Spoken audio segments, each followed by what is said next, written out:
This is a letter that I wrote to the CIA about something that happened to me when I was younger. And I'm going to read it to you and see what y'all think about it. The letter says, "My name is Minnie Lou Bradley Busby.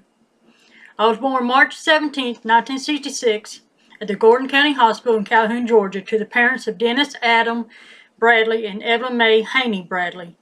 The reason I'm writing this to you is because I was one of your test subjects when I was a young child, which I'm not sure, but I think that my father gave the okay for you to use me as a test subject. The reason I know this is because where we lived was out in the country with woods around us. I played out in them woods along with my sister and cousins. We came upon some men one day that claimed to be from the power company, and they said they were surveying the area. They all had on flannel shirts, new jeans, and new work boots, and two of the men had clipboards, but nothing on them to prove that they were with the power company. Myself and my little sister are the ones that came upon them. They tried to get us to come closer, but I had a bad feeling about them, so we walked backwards up a hill till we were clear away from them. We told our cousins and friends, which they said that they did not see anyone out in the woods when they came through. We also told Mr. M.L. Johnson, which owned the property, and he said that there were nobody from the power company or even a vehicle from the power company out there that day. After that day, we noticed that we were being watched as we played in the woods. Even though they kept themselves hidden, we knew that they were there. One day, when I was 13, I was in our house alone. When one of them came into my house, I was only 13. And that day, I was forced to become a woman. He held me down with one hand and pulled my breeches off.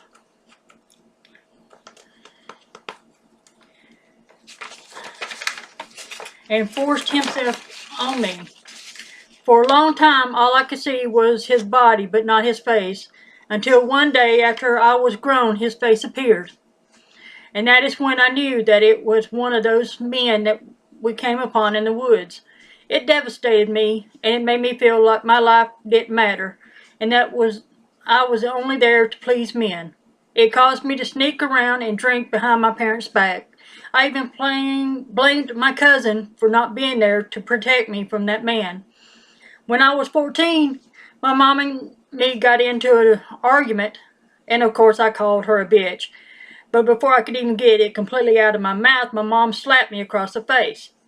I got even more angry, so I went inside, grabbed a blanket, and went out into the woods over to a friend's house, but his brother said that he had gone to the store, but should be back at any time.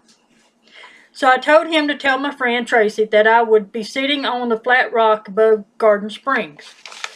I laid out my blanket and sat down so I could see when they came home, and that is the last thing I remember till I woke up wrapped in my blanket like a burrito and stuck under a bush with branches placed around it as to hide me.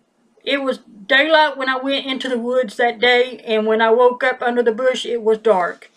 My parents and I and other family members, plus my friend Tracy, had been looking for me all that time.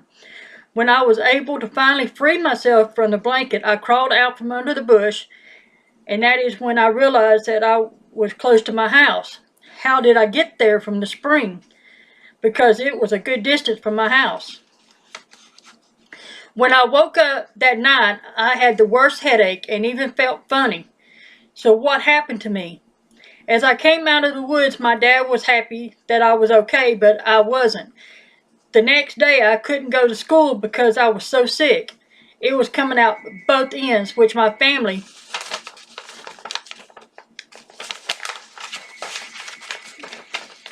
couldn't figure out because us kids never got sick. I started to have major headaches after that day, and when I was 15, I was put in the hospital so that they could run some tests on me to find out why I was having the bad headaches. While I was in the hospital, I would wake up during the night to find a man off in the corner watching me. but I never could see his face. The doctor told my parents that all they could find was that my sodium level was too low. But my parents knew that that was impossible because I loved salt. Even when we moved from the country to the town of Calhoun, I noticed that I was being watched wherever I went. My sister Millie even noticed them. And even one day as we were walking home from the store, those men pulled up beside us and tried to get us to come close to them. But we ran to the VFW where they were having a baseball game.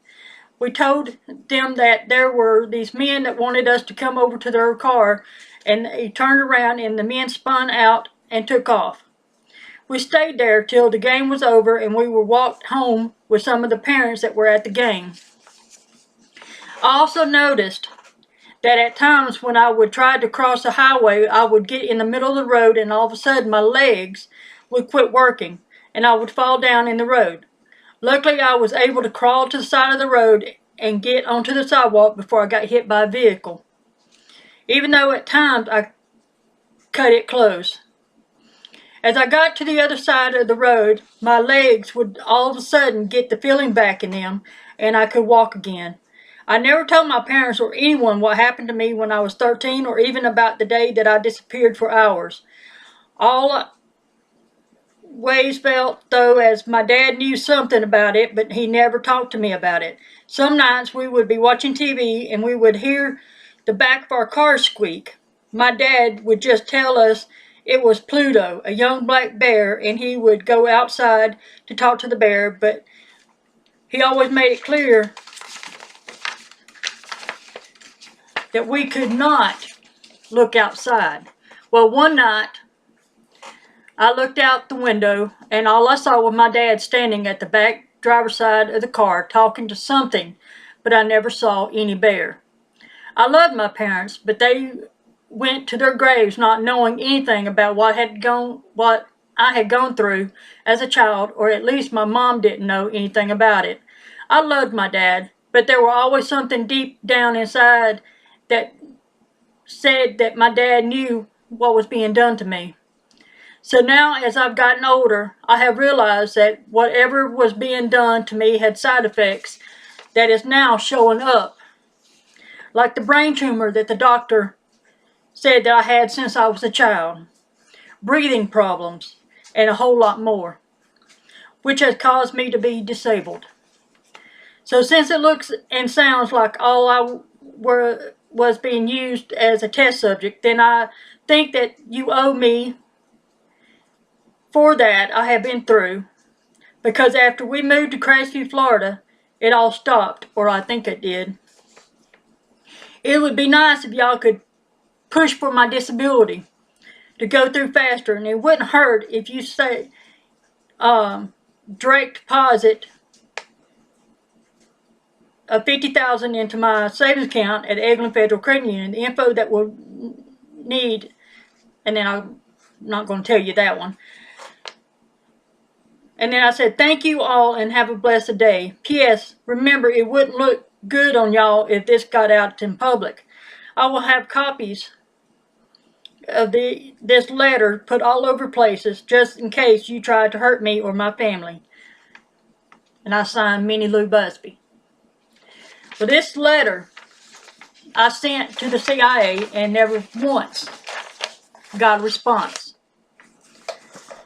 So that tells me that they either didn't get it or they don't care. Other words is, myself, to me it proves that I was a test subject and they just don't want to respond to it. But all I can say is it does have lasting effects. Like I said, I had a brain tumor. I've had surgery on my head 6 times. Had surgery here because of a fatty tumor. I've got cyst-type lesions all up and down my spine that they said has been there since I was young. And I've got 2 ruptured discs because of it. And I've got breathing problems that they can't figure out why. And it all goes back to being from my childhood. And there is a big possibility that these men was from the CIA, and that records even show that they've done testing on poor people like I was, and children that had a handicap and disabilities, mentally challenged children. They done testing on them illegally. They were doing this all illegally because the president back then wanted it done. Because of chemical warfare. They was testing Americans to see how they would react to these chemical warfares and all this other crap that was going on. They even went over to Africa and done a lot of this stuff. That's the reason there is so much diseases around now. And believe it or not, they even created AIDS. Hopefully I never get that. But with my body feeling like it is, I don't know how many more years I might have left.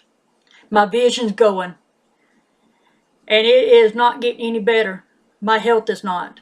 But yet I have tried and tried getting on disability, but it ain't been able to. They keep denying me.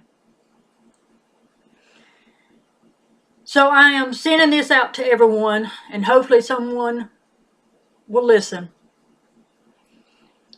But my name is Minnie Lou Busby. My maiden name is Bradley.